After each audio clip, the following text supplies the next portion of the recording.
In advance of ManYoo today, I was having a little rewatch of some of our recent games. Sporting Lisbon and West Ham, who we've each given a bit of a slapping. And one of the recurring themes, I mean, obviously one of the main recurring themes is Gabriel steaming in and smashing headers home from great Declan Rice and Bukayo Saka deliveries. Glorious. There's a very good article by Tim Stillman about this. Go and have the theatre of the whole thing. It's worth a read. One of the things that I've also noticed actually applies to one of those. There's a Declan Rice one curling in from the other side against Sporting Lisbon. Is how many of these chances are backed up? If Gabby doesn't get the header against Sporting Lisbon, directly behind him is Kai Havertz. In fact, the first goal, we scored several goals that are a bit... it's funny, against Nottingham Forest, we scored a goal which was very, very much... I compared it to a Wembley goal that we used to play in primary school, Wembley, which effectively was a knockout football. Everyone against everyone. When you score a goal, you're out. You're through to the next round. Sort of replicated the FA Cup, hence the name Wembley. But you would have a whole school of kids, everyone against everyone, and Saka scored a goal a bit like that against Forest.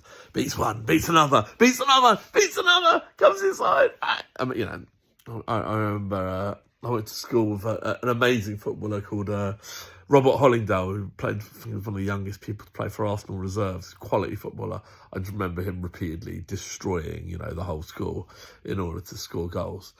The goal, that's very hard to replicate, obviously. That sort of brilliant, genius moment from Saka. What I think Arteta likes is replicable goals. And what we've done, obviously, we practice those set pieces a lot. And as I said, there's a good Stillman article on it. The others is we've scored quite a few PlayStation goals. PlayStation goals, it's X, just passing through people, into the area, through the little gaps to death. Against Sporting Lisbon, we particularly took advantage of what you sort of want to say the channels, but it's not the channels when it's a back three and wing backs, but like the space at the edge of the back three. But then we managed to cause similar damage against West Ham. I think that West Ham were dreadful. Let's be real about that. West Ham were absolutely toilet. But Sporting Lisbon are a proper football team. And ManYoo today will be playing a back three, an Amarin back three, let's see. But those passing goals. So the first one against Lisbon, actually, Kai Havertz gets hauled back before the Martinelli goal. It should be a penalty, possibly a red card. Then there's a similar goal where Trossard scores and Havertz is right there. And so many of those passing goals, as the final ball goes across the box, when you check, we have a second finisher in place. So sort of, people always, when I did coaching back a million years ago, it was a POMO, position of maximum opportunity was what they were teaching us about. It was all a bit Charlie Hughes. Well, this is about doubling up the POMO opportunity, I guess. Double POMO squared.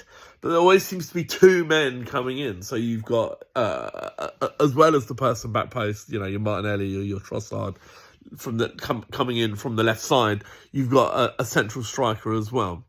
That's more for the right-footed crosses. I think in our perfect world, our left-footed crosses, you've almost got three runners. I've said it before, that they sort of want a near-post runner, a penalty spot runner, and a back-post runner for the inverted crosses coming in from the other side, crossing at the back post.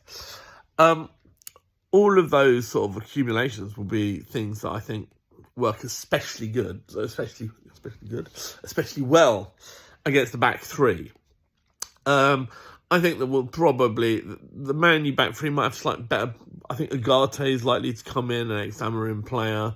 I mean, I'm not even sure what their back three is going to be. It's going to be a struggle. Luke Shaw's out, who I expected to be the sort of Chris Wilder overlapping third one in the back three.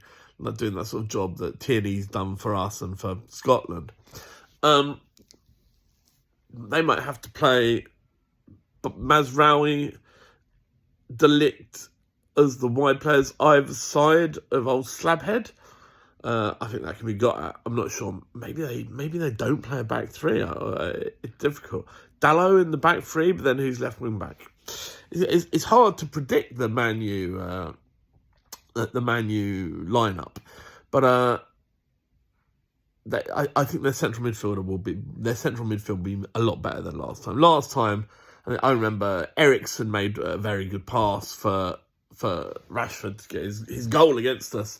And then Casemiro and Eriksen hardly got another touch of the ball. They got absolutely swamped. I think if we've got anywhere near to fit midfield, we should be able to really deal with this Manchester United team. We'd love to see a statement. I guess the ongoing worry would be the fitness of our fullbacks.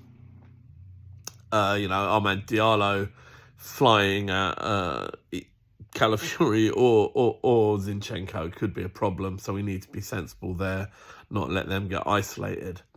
I'm still feeling pretty confident. If I had to make a prediction, it would be get your money on Arsenal goals. I think it's time for us to give Manchester United a bit of a punishment beating. Come on, the Arsenal.